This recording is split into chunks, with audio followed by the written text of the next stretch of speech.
waiting out a windstorm that almost blew us off the road because tall vehicles and strong winds don't mix.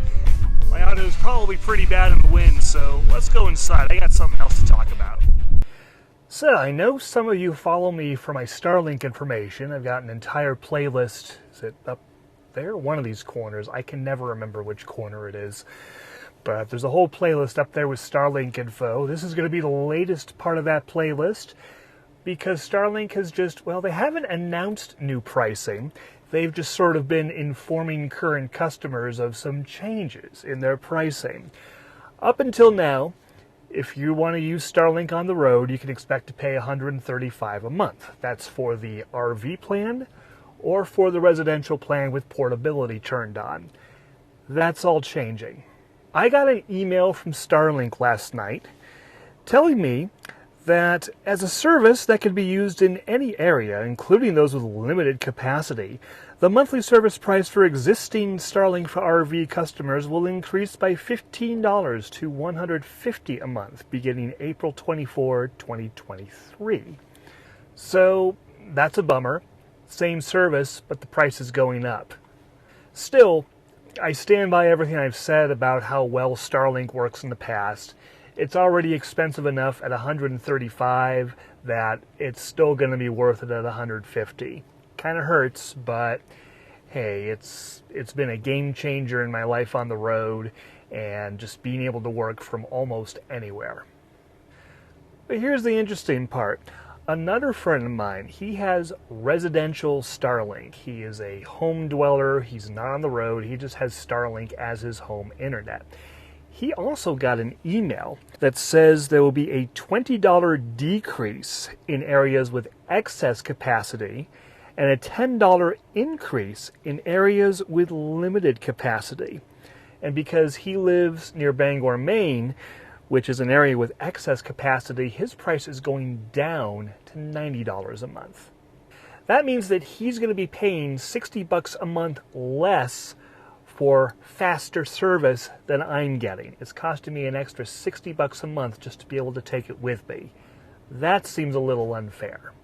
But it's not nearly as unfair as the last change. Starlink will no longer be offering a portability option with the residential plan. That means that if you buy Starlink to use at your home, you're not going to be able to take it with you. They're just not going to allow you to select that option anymore.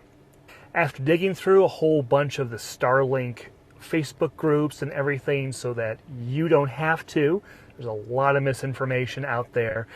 I did find that someone had posted an email they got directly from Starlink support when they asked about it. It confirms that although they are no longer offering portability to new residential customers, people who currently have it will remain subscribed. However, please note that if you ever choose to remove it again in the future, you will not be able to re-enable it. So, one of the great things about residential with portability, it's wonderful for part-time travelers who also use Starlink as their home internet. They can use it at home, but then take it with them when they hit the road.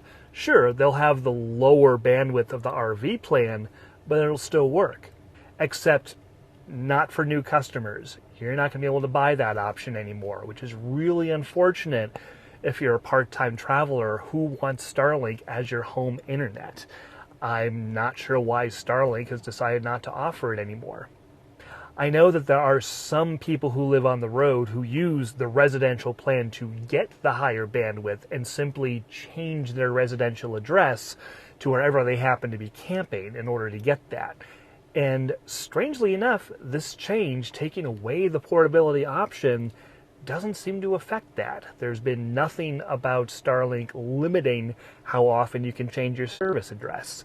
So if taking away portability is their attempt to try and stop this, that's not going to work. It's just really inconvenient for part-time travelers. So anyway, there you go.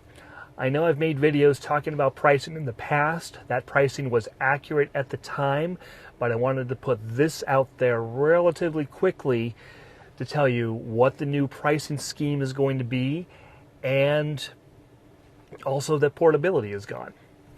I'm also not clear on what Starlink considers an area with excess capacity or limited capacity.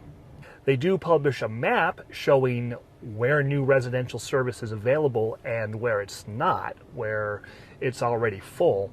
Maybe it's based on that, but this information isn't very easy to find. You pretty much have to go enter your address, or at least what you intend to be your service address, into the Starlink website, and it'll tell you whether you can get it there or not. But that might not be what they're measuring it by, so who knows? Starlink's keeping this all to themselves. So all of this is pretty much as clear as mud, which is unfortunate because it used to be really easy. If you want Starlink to go, $135 a month, whichever option you choose, done deal. Now, it's complicated, and people who want to take it with them are paying the highest price of them all, despite getting the lowest level of service.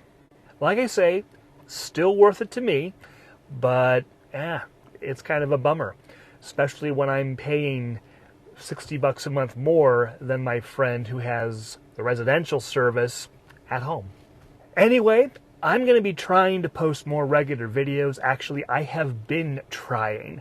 I have just had some dismal failures where my GoPro would die despite it being plugged into power, or the audio quality is bad, or just I have had all kinds of issues starting to make videos again. I am back on the road. I've left Quartzsite. Like I said, I am waiting out a windstorm in Texas, which is the only reason why I'm not showing you outside. Although, well, I suppose I could show you out the window there. There's a farm out there. You can see from the trees, it's pretty windy. So that's a quick update on both Starlink pricing and my situation. Like I say, I'm hoping to get to where I can start making videos regularly again. I got a wireless mic, actually 2 of them, for another project I'm working on. More about that once we're ready. So my audio should be good, but I've just got to get the video figured out. So stay tuned. We're working on it. I'm trying. I'm told I can be very trying at times, actually. Let's hit super pursuit mode again. By all means.